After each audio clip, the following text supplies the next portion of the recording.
welcome back to my channel. I am Tally. Thank you for clicking on this video, or if you were notified, thank you so much for being here. For today's video, I will be doing a February wrap-up journaling style, and at the end I will be doing a flip through for March. So grab your stationery things and let's journal. Okay, so the first page that we're going to fill out is the reading tracker. And what I did is I printed out a couple of pictures of the books that I read for the month. And for that month, I read a total of 7 books, which is half of what I read on January, but it's totally fine. I'm gonna make sure to catch up on my readings this month, hopefully. And yeah, so what I do is I paste them on the little squares that you guys are seeing on the video.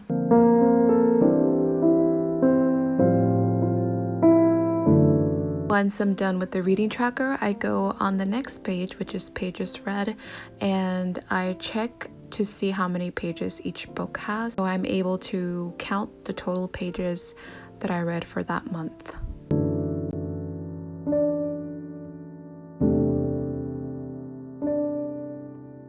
And then on this page, I'm filling out the last books that I read, which I forgot to fill in when I was reading.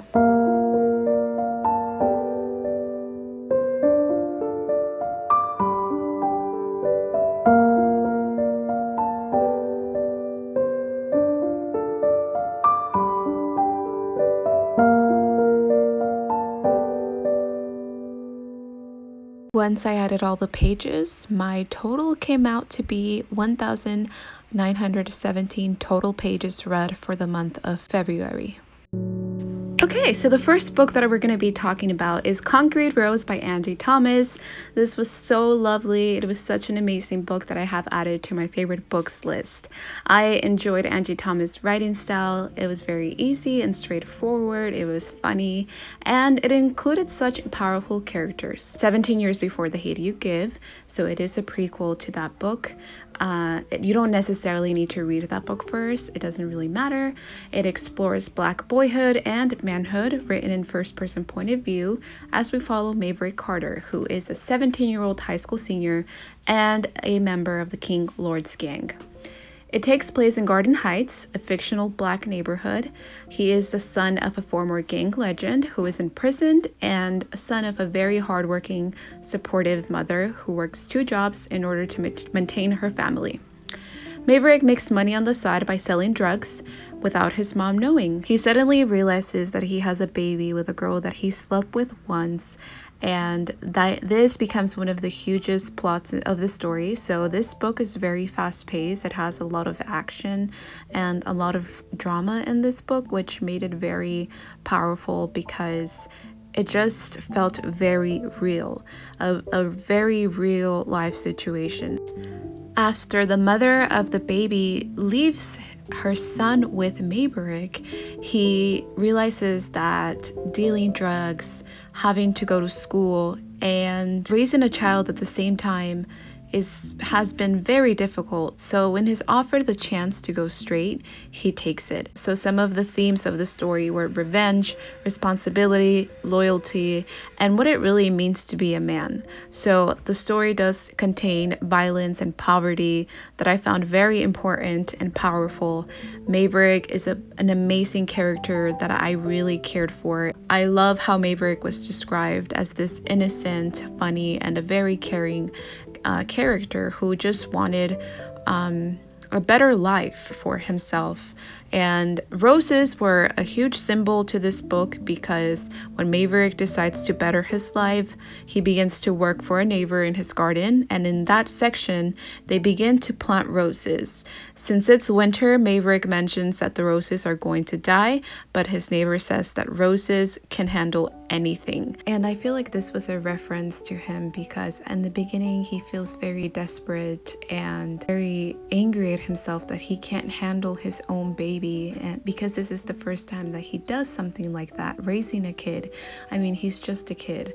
So I feel that the roses are a huge significance to him, in which he can handle anything.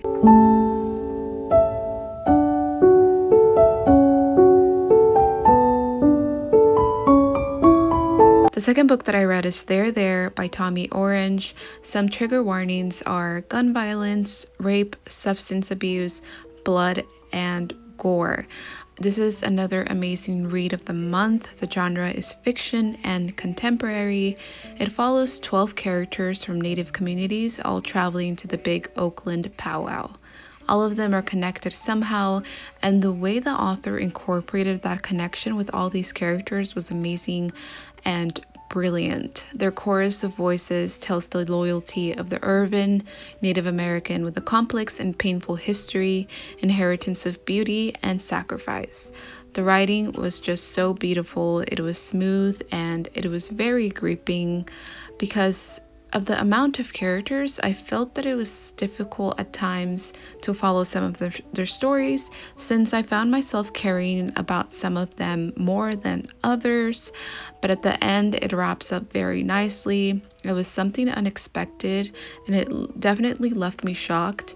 And I have to say, it was a very suspenseful cliffhanger.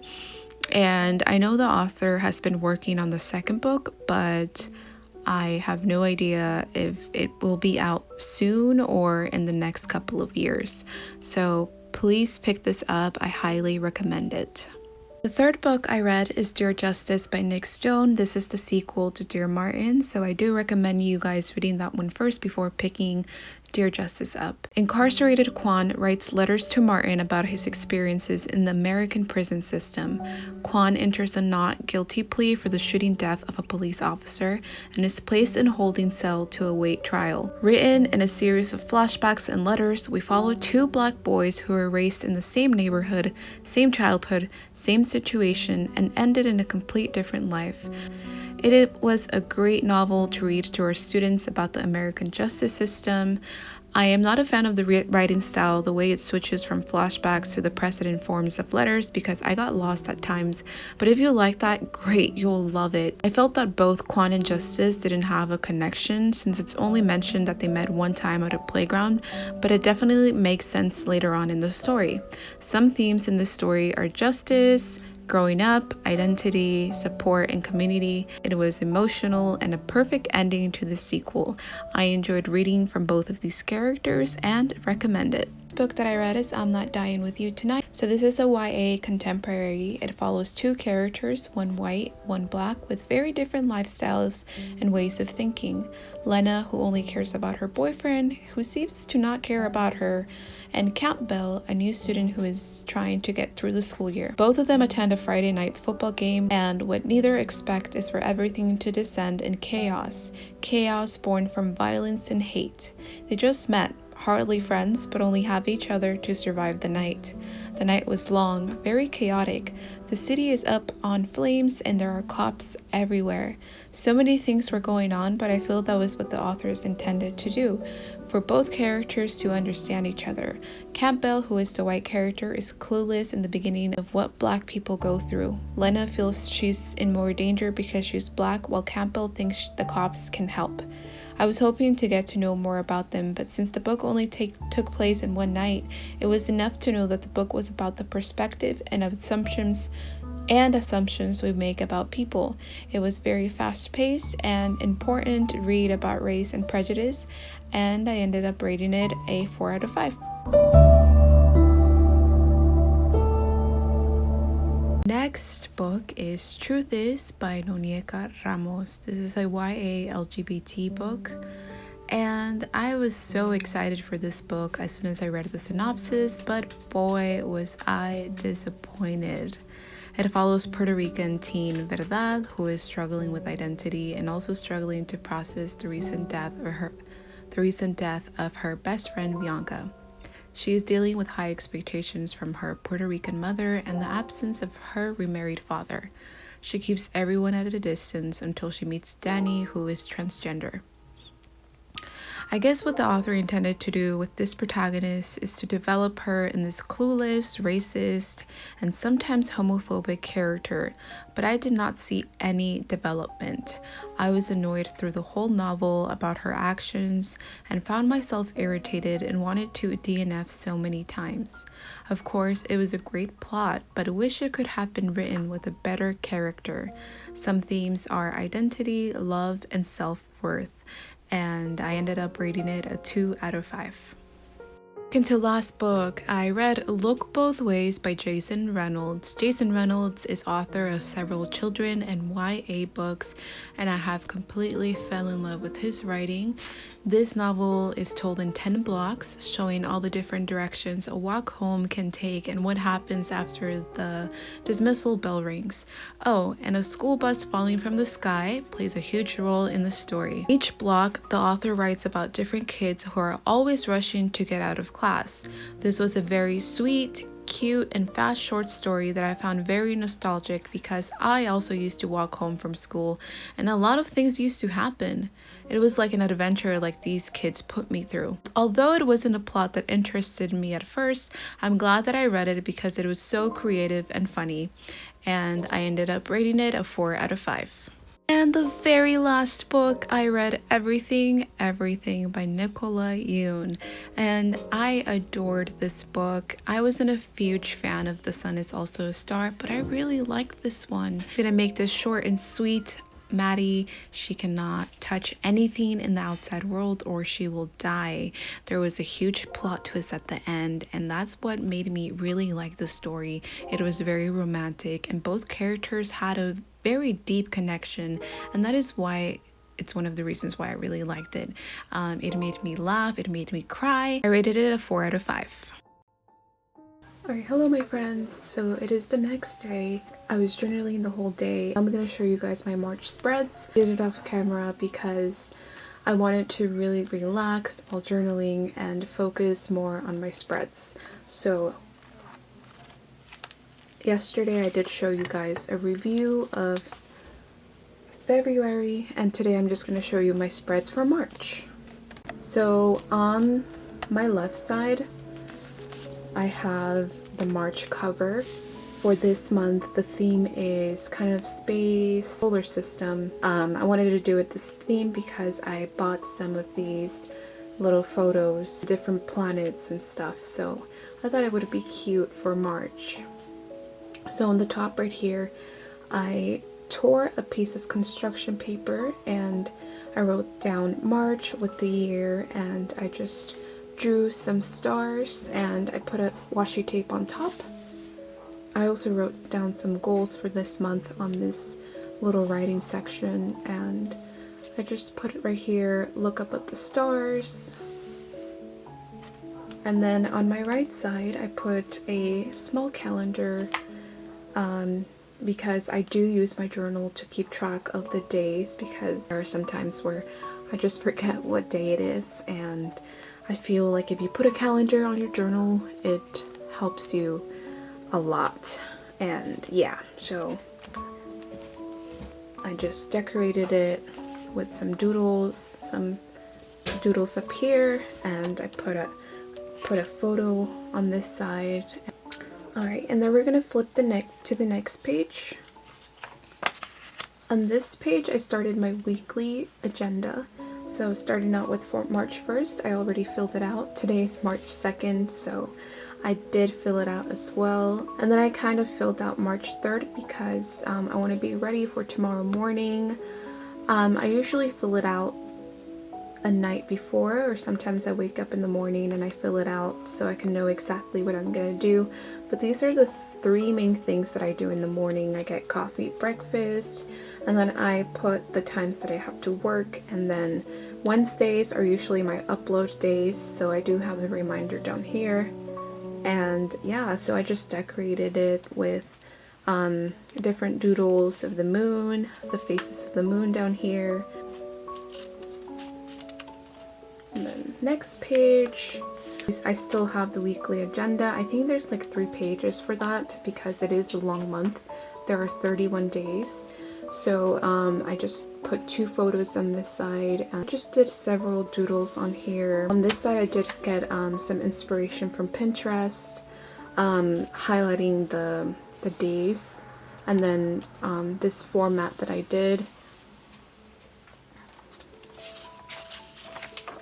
And then I continued on this side, the same format as the other page, but I did a blue highlight. Colors of this month are blue, yellow, and black, because I feel like those are some colors for the solar system and stars. And here I did a to-do list, videos that I want to film this week.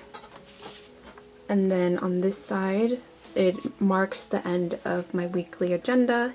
So I went ahead and put a habits section where I will be keeping track of my water intake. Today, as you guys can see, I have drank 3 cups of water, and my goal is to drink 8 cups of water. So I have to hurry up, drink 5 more glasses of water. I do have the app to track my water intake, but I feel like since I want to use my journal a little bit more, it would be a great idea for me to put it on a section. Okay, next page. Now we get to the fun part. This is my reading area. So on my left side, I have my March TBR. So those are some books that I want to read this month. There are 9 books on my TBR this month. Hopefully I'm able to finish reading them. I might be able to finish all of them, depends on my reading mood. February, I was on a reading slump. I still kind of am, but I feel like with planning my TBR, I'm able to get my reading done. Because I did not plan my February TBR, I feel that's the reason why I got on a reading slump, because I just figured since I didn't have any books planned, it made me think that I didn't have any books to read. So this month I made sure to plan my books, and we do have 2 new releases, which are Chain of Iron and Later by Stephen King. I plan to pick them up tomorrow. Today I did not have a chance to. Hope to catch up on my Goodreads challenge this month because I am really behind. I mean, it's not really stressing me out. On this side I have pages read. This is the section where I will be tracking the pages that I read every single day. Last month I did not finish Black Book, so I already went ahead and filled out the pages that I have read. I'm planning finishing it tonight, so hopefully I am able to do that. And then on the top I'm just going to put the total pages that I read. And then next page on my left side, I have some habits. I am finally tracking some habits that I would like to keep track of. And of course, I'm going to track my reading. So every time that I don't read, I won't color it in. Hopefully when I see that I don't read, it will make me feel bad that I'm not coloring it in. And then I have social media, when I post and when I don't. So March 1st I did post a picture. Today I skipped. So that means tomorrow I will be taking a picture for Instagram for my Bookstagram. And then I have budgeting. Did I spend money today? I did not spend money, so I'm going to go ahead and color it in on the second day. Yesterday I did do some spending. I bought a lot of stationery things and also some pens from Amazon. These ones are actually the ones that I got yesterday on Amazon, and they're called Tombow brush pens, and I love these pens. I really recommend them. As you guys can see on the top, they work very well and I really like them. So I'm learning calligraphy. I'm trying to get better. I printed out several pages of calligraphy where I can trace, and hopefully I'm able to learn very soon. But yeah, moving on. I also have an exercise tracker. I'm really bad with exercising. Like one day I'm so motivated to work out, and then the next day I'm just like not in the mood to work out. So hopefully with a tracker it'll help me get motivated and actually exercise. And then the last one that I have are vitamins. I always forget to drink my vitamins, so I'm hoping that my tracker helps me. On the right side is my successful morning. I usually have really bad mornings. I usually wake up in a really bad mood, and I feel that that's because I go to sleep really late. My goal is to go to sleep early and have a successful morning. I wanted to do a section of that and how I can wake up in a positive mood and how I can have a successful morning. So in order for me to get up at 8:30 a.m. and in order to do that, I need to go to sleep early and get off my phone, get off social media, and just clear my mind with a book. And then this is my daily routine: coffee, work, breakfast, and journal. And then I put some video ideas for the whole month. And then I put a quote down here: a beautiful day begins with a beautiful mindset. And then I did not finish this one, but I will be finishing it throughout the month. It is Women's History Month, so I hope to put a lot of pictures of my inspirations, my favorite women inspirations, and write a little bit of how they inspire me. It's pretty much all of my journal. I did it a little bit different today because it is very stressful and lots of work to film while I'm journaling, just because I don't have the right setup yet. So if you guys have any recommendations on what tripod to buy for journaling, please comment it down below. My journaling videos take me a long time and are the most stressing to film. So if you guys have any recommendations for me for my journaling setup, that would be amazing. Yeah, so that's all. I hope you guys enjoyed this video, and I will talk to you guys later. Bye!